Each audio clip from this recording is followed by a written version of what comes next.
Magandang hapon sa lahat mga kapatid, mga kaibigan. Mayroon lang po akong isang talata na babasahin sa Ephesians chapter 6 verse 1. Sabi diyan, "Children, obey your parents in the Lord, for this is right." Tayong mga anak ng ating mga magulang, kailangan po nating respetuhin yung ating magulang. Hindi porket na mayaman yan ay atin ang respetuhin. Mayaman man o mahirap, kailangan po nating respetuhin mga anak dahil sila po ang binigay sa Panginoong Diyos upang mag-alaga sa atin.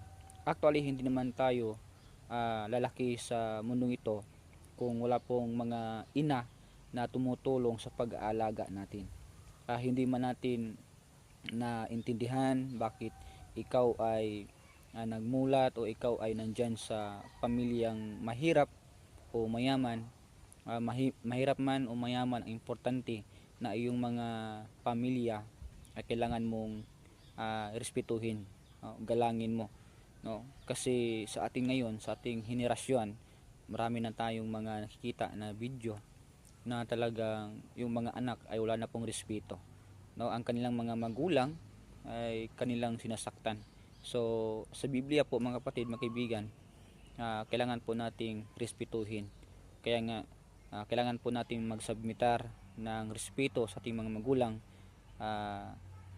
Kahit ikaw ay profesional, kahit ikaw ay edukado na, kailangan mo pa ring respetuhin yung pamilya mo. Maraming salamat and God bless.